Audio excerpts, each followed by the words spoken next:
சொல்லுங்க சார், படம் எப்படி இருக்கு? அருமையாங்க. நான் சொல்றேன், இந்த மாதிரி ஒரு தலையோட படம் வந்து பார்த்துக்க எதிர்பார்க்கவில்லை. அருமையா எடுத்திருக்காரு. எல்லாம் ரசிக்கிற மாதிரி இருக்கு. படத்தை 1க்கு 4 வாட்டி பார்த்தா கூட இன்னும் சலிக்காத மாதிரி அருமையான படம் எடுத்திருக்காரு தலைவர். சரி, நிச்சயமா சார். அஜித் பத்தி என்ன சொல்ல வரீங்க? விடாமுயற்சி என்பது உண்மையாவே அவருடைய வாழ்க்கையில எது அவர் நினைச்சாரோ அந்த மாதிரி அது படம் டைட்டில அந்த மாதிரி வந்துச்சு தலைவருக்கு. ஏன்னாக்கா அவர் சிறு வயதுலேருந்தே கஷ்டப்பட்டு விடாமுயற்சியில ஒரு சாதாரண பைக் ரேஸ் ஆகிராச்சு. இன்னைக்கு வந்து இந்தியாவுக்கே பெருமை தேர்வதற்கும் சரிங்களா நம்மளுக்கு அந்த அவர் அவார்டு வாங்கி கொடுத்துருக்காரு. சரிங்களா, அது பெரிய விஷயம் தான்.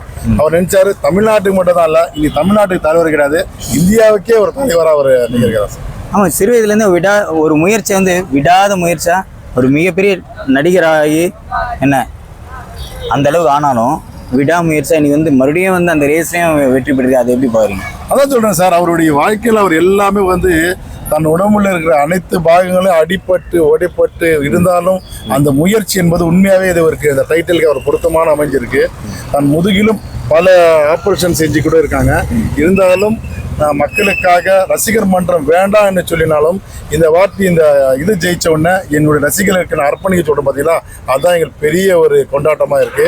இருந்தாலும் ரசிகர் மன்றத்தை ஒரு பெருமையாக படுத்த தலைவருக்கு இந்த சமயத்தில் நான் நன்றி சொல்லிக்கிறேன்.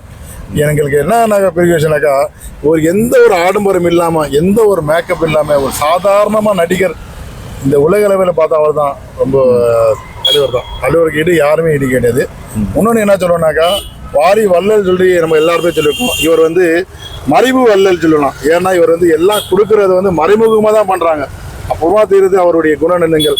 நடக்கிற ஒரு ஷூட்டிங் ஸ்பாட்லேயும் சாதாரண கேமராமேனு சாதாரண அவங்களுக்கு கூப்பிட்டு அரவணைச்சு அவங்கள்ட்ட பேசுறது தலைவர்கிட்ட தலைவர் தான்.